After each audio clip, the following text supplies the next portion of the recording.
Déjame hacerte una pregunta incómoda.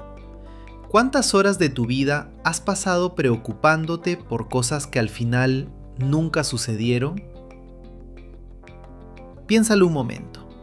Esa reunión que te quitó el sueño y salió bien. Ese problema de dinero que se acomodó solo. Esa llamada que temías y resultó ser buena noticia. Esa conversación que ensayaste 20 veces en la cabeza y nunca ocurrió. Súmalas. Días, semanas quizá. Y aquí está lo más duro. Por dentro, tú ya viviste todas esas catástrofes.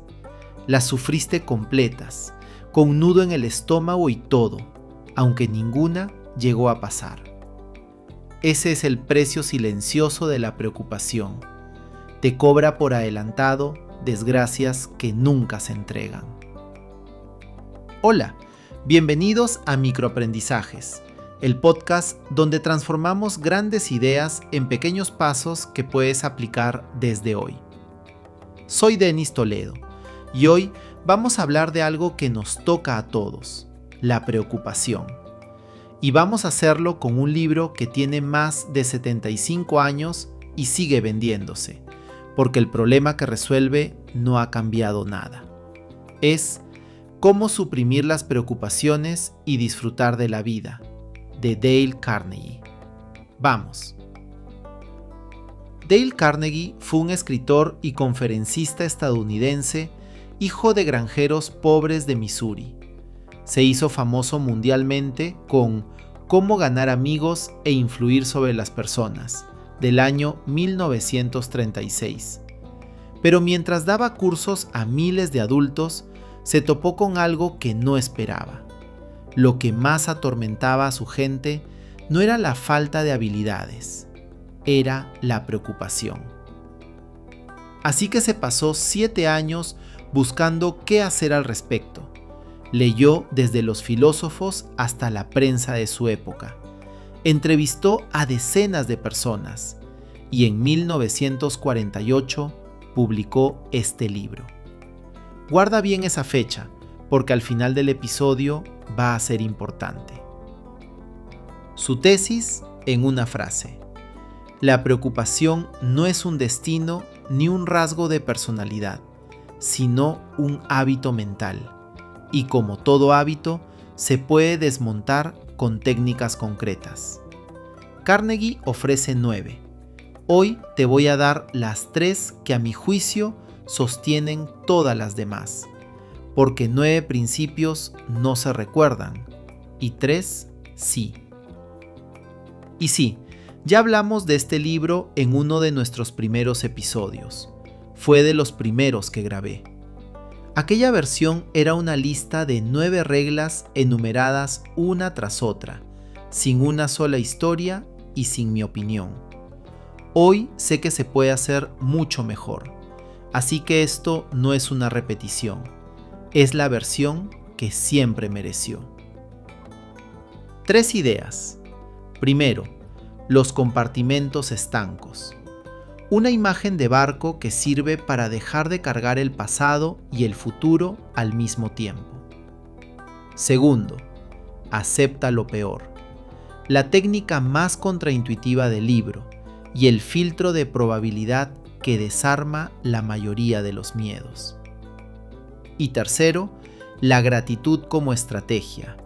No como sentimiento bonito, sino como una maniobra deliberada de tu atención. Y al final, mi lectura honesta, que hoy es especialmente necesaria, porque este libro tiene herramientas que funcionan y también un límite muy importante que conviene decir con claridad. Vamos. Carnegie abre su libro con una imagen que se me quedó grabada. Habla de los grandes barcos transatlánticos, que están construidos con compartimentos estancos. Secciones que se pueden sellar por completo.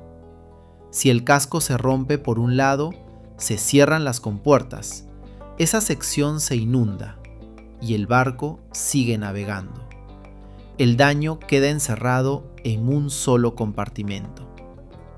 Y luego lanza la pregunta: tú eres un barco mucho más maravilloso que cualquier transatlántico y vas a hacer un viaje más largo. Aprende a cerrar tus compuertas. Sella el pasado que ya no puedes cambiar. Sella el futuro que todavía no existe y navega solo en el compartimento de hoy.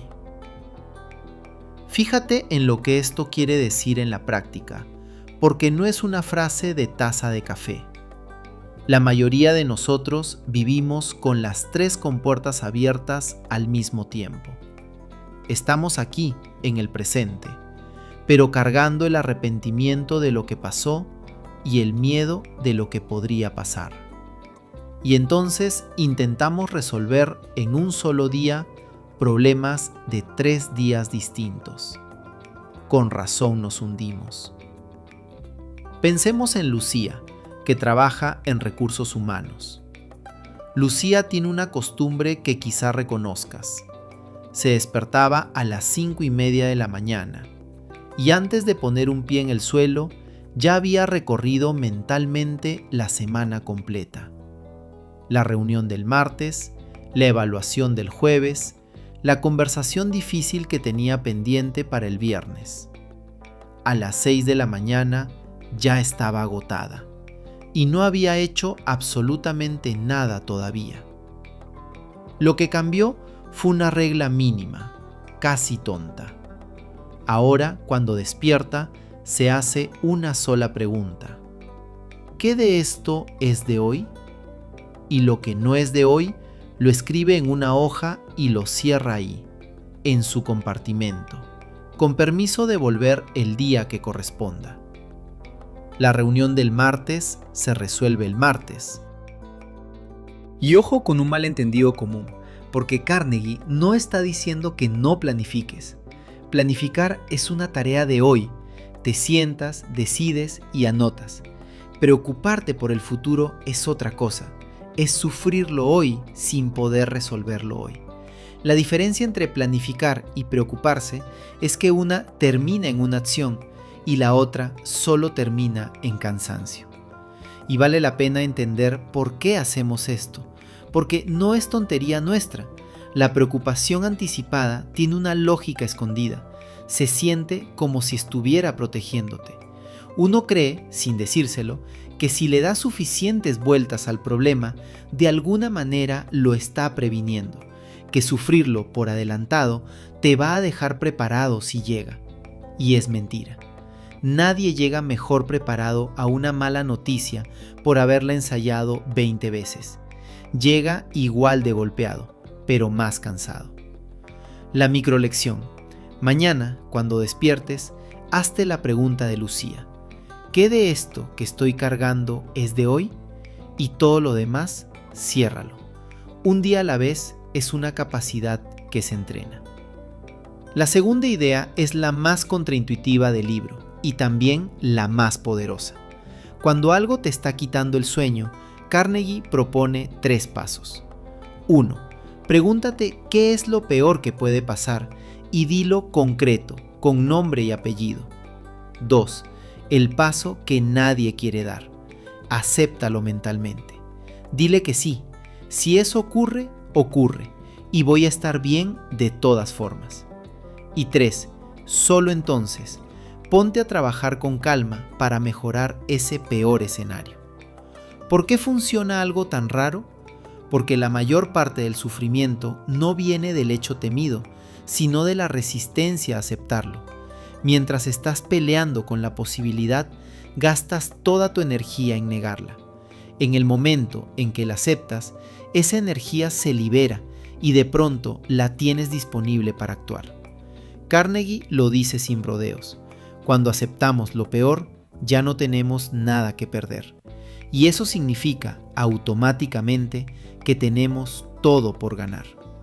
Y hay un segundo filtro que a mí es el que más me sirve en el día a día. Carnegie lo llama la ley de los promedios y consiste en preguntarse con honestidad: ¿qué probabilidad real tiene esto que estoy temiendo? No la que siente mi estómago, la de verdad. porque el miedo no calcula probabilidades, solo las imagina en detalle, y una imagen vívida se siente mucho más real que una estadística. Pensemos en Carlos, nuestro jefe de planta. A Carlos le anunciaron una auditoría de cliente con 3 semanas de anticipación, y esas 3 semanas se le fueron en insomnio. En su cabeza, la película era siempre la misma. Encuentran un hallazgo grave, el cliente cancela el contrato, la planta pierde su principal cuenta y todo por su culpa. Un día se sentó a hacer justamente estos 2 ejercicios. Primero, lo peor concreto, que salieran hallazgos mayores y que el cliente pusiera la cuenta en revisión. Y lo aceptó. Si eso pasa, respondemos con un plan y lo enfrentamos. No sería el fin del mundo, y de hecho ya había otras plantas salir de eso. Y segundo, la probabilidad real. Llevaban 8 auditorías en 5 años, ninguna con hallazgos mayores, y esta vez estaban mejor preparados que nunca. La película del contrato cancelado no tenía sustento, tenía miedo. Y aquí te hablo desde mi propio oficio, porque este ejemplo me sale del alma. Llevo más de 20 años trabajando dentro de organizaciones, en el mundo de la calidad y los sistemas de gestión. Así que he vivido muchísimas auditorías, desde los 2 lados de la mesa, y he visto de todo. Gente que no duerme una semana entera antes, y gente que llega tranquila. La diferencia casi nunca está en cuánto saben, está en si se atrevieron a mirar de frente el peor escenario o si se pasaron el mes esquivándolo. Es más, en gestión existe una herramienta que es esto mismo, vuelto método. Se llama análisis de riesgos. Identificar qué puede salir mal, estimar qué tan probable es y qué tan grave sería, y preparar una respuesta por adelantado. Cuando lo haces por escrito, el miedo difuso se convierte en una lista manejable. Fíjate en la ironía. Carnegie estaba recomendando en 1948 para la vida personal lo que hoy es un requisito de norma para las empresas. La microlección. La próxima vez que algo te desvele, saca papel. Escribe qué es lo peor. Acéptalo en una frase. Y luego escribe qué probabilidad real tiene. Verás cómo se encoge cuando lo pones en letras. Y llegamos a la tercera idea, que es la que a mí más me costó tomar en serio. Carnegie dice, en resumen, cuenta tus bendiciones, no tus problemas. Y confieso que la primera vez que lo leí me pareció de lo más simplón. Suena a frase de calendario. Pero cuando lo entendí bien, cambié de opinión, porque él no está hablando de un sentimiento, no está diciendo siéntete agradecido, como si eso se pudiera ordenar, está describiendo una maniobra de tu atención. Tu mente no puede sostener 2 focos a la vez con la misma intensidad. Si la pones a inventariar lo que tienes, deja de estar inventariando lo que falta. No es negar el problema, es dejar de mirarlo fijamente durante un rato para poder respirar. Y añade una segunda maniobra, todavía más potente. Haz algo por alguien más. Porque la preocupación es una conversación contigo mismo y tiene un ingrediente clave, tú en el centro. Cuando te ocupas de otra persona, no es que el problema desaparezca, es que sales del centro del escenario y desde afuera todo se ve más pequeño. Quiero presentarte a nuestra invitada de hoy, porque me enseñó esto sin haber leído a Carnegie nunca. Es doña Marta, que tiene un puesto de verduras en el mercado y se levanta a las 4 de la mañana. Un día le pregunté algo que me daba curiosidad. Doña Marta, ¿usted no se preocupa por lo que va a vender mañana? Porque su ingreso es distinto cada día. No tiene sueldo fijo, ni aguinaldo, ni la certeza de nada. Me contestó con una tranquilidad que me dejó callado. Mire, yo no sé lo que voy a vender mañana, ni sabía ayer. Si me pongo a pensar en eso, no me levanto a las 4. Yo me levanto y hago lo de hoy. Ahí está la idea 1, viva. pero lo que me remató fue lo otro. Al ratito, mientras hablábamos, le apartó una bolsa de verduras a una señora mayor que pasaba y le dijo que se la llevara, que después le pagaba. Y me dijo, como si nada: uno siempre está mejor que alguien, don Denis. Cuando yo me pongo a compadecerme, me acuerdo de doña Chus, que está peor, y me pongo a ver cómo la ayudo, y ahí se me quita. Cuidado, y aquí quiero ser muy claro contigo. Todo lo que hemos visto hoy sirve para la preocupación cotidiana, esa que se pone pesada, pero con la que se puede negociar. Si lo que sientes es distinto, una angustia que no se va con nada, que te acompaña casi todos los días, que te quita el sueño o las ganas de vivir, eso no es falta de técnica ni de actitud, y no se resuelve contando bendiciones.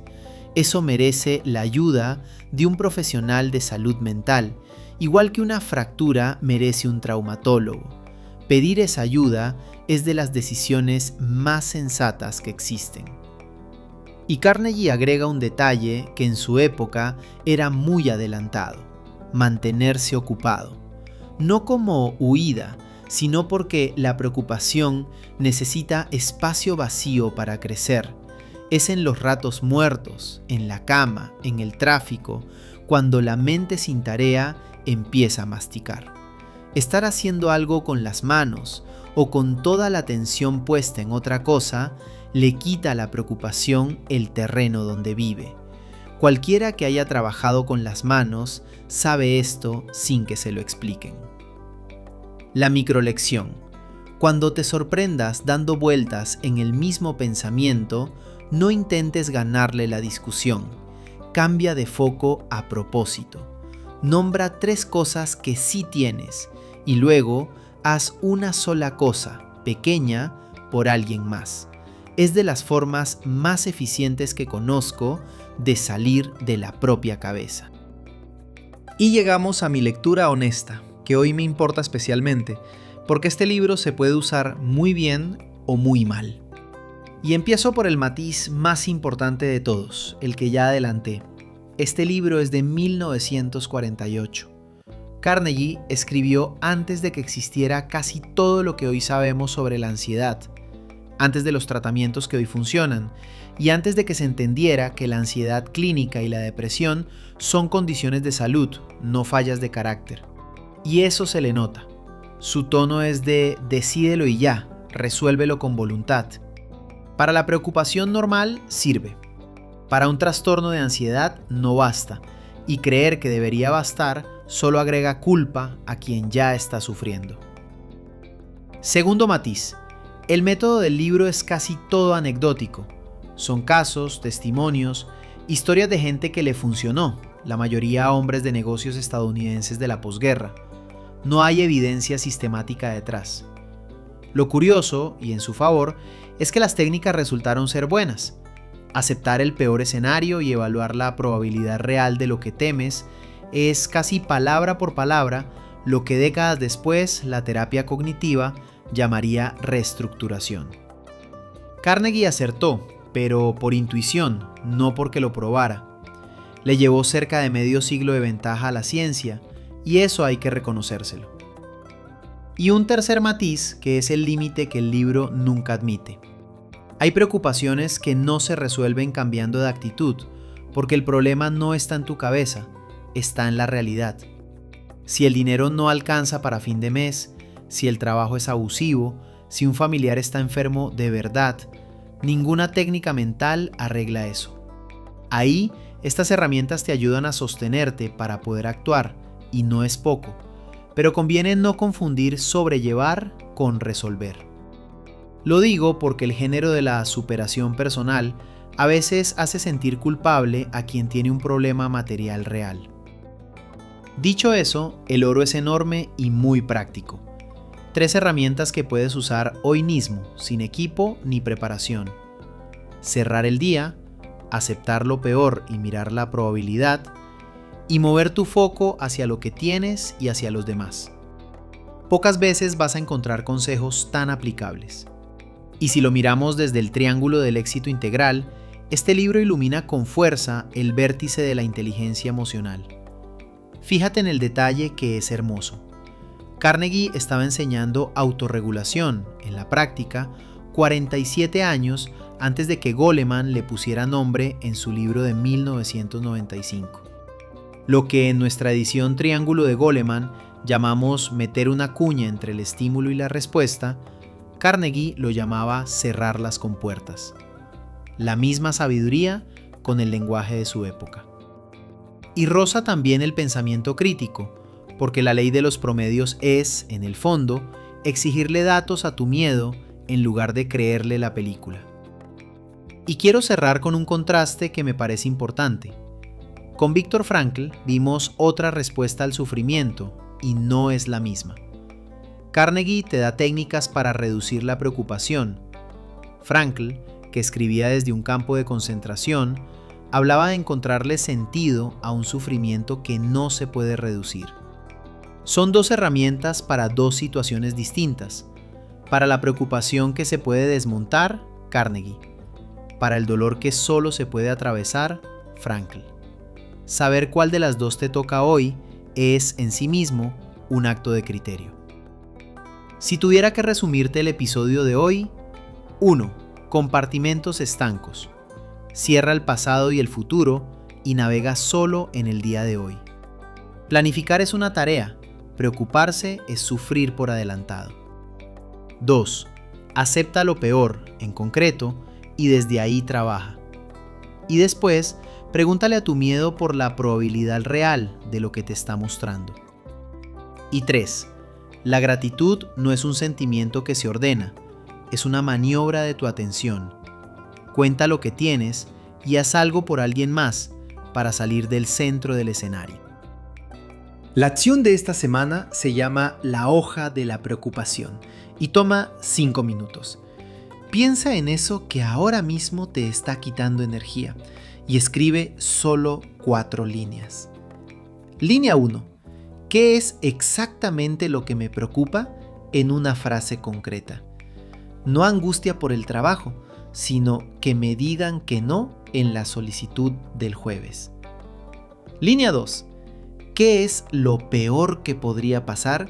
Y esta frase la cierras con las palabras: y aún así estaría bien porque. Línea 3. ¿Qué probabilidad real tiene, de verdad, del 1 al 10? Y línea 4. ¿Qué es lo único que puedo hacer hoy al respecto? Solo hoy. ¿Cómo sabrás si funcionó tu indicador? Si al terminar las 4 líneas puedes decir en voz alta qué vas a hacer hoy y sientes el cuerpo un poco menos apretado que antes de escribir, funcionó. Y si el pensamiento vuelve más tarde, no lo pelees, relee tu hoja. Ya decidiste una vez, no hace falta decidirlo de nuevo cada hora. Te comparto algo personal. Yo he sido de los que se preocupan, de los que se despiertan a las 3 de la mañana con la cabeza a toda velocidad resolviendo cosas que ni han pasado. Y lo que a mí me ayudó no fue dejar de sentirlo, porque eso no se puede. Fue algo más humilde, aprender a preguntarme si eso que estaba sufriendo era de hoy y qué tan probable era de verdad. Y la frase de Carnegie que se me quedó para siempre es esta: la preocupación es como una mecedora. Te mantiene en movimiento, te hace sentir que estás haciendo algo y no te lleva a ningún lado. Si hoy te llevas una sola cosa, que sea distinguir entre mecerte y caminar. Casi todo lo que temes no va a pasar, y lo que sí pase, lo vas a enfrentar mejor descansado que desvelado. Y hablando de manejar lo que sentimos, ya vimos cómo hacerlo con nosotros mismos. En próximos episodios damos el salto a lo que ocurre cuando eso se pone al servicio de otras personas. ¿Cómo se convierte la inteligencia emocional en el motor de un gran liderazgo? De eso hablaremos con Daniel Goleman aplicado al liderazgo. No te lo pierdas. Y con eso cerramos el episodio de hoy. Recuerda, los grandes cambios empiezan con pequeños aprendizajes. Si este contenido te aportó algo, compártelo con tu familia, tus amigos, con quien tú quieras. Tal vez hay alguien que necesite escuchar exactamente esto hoy. También encuentras más reflexiones y contenido en denistoledo.com. Soy Denis Toledo y esto fue Microaprendizajes. Hasta la próxima.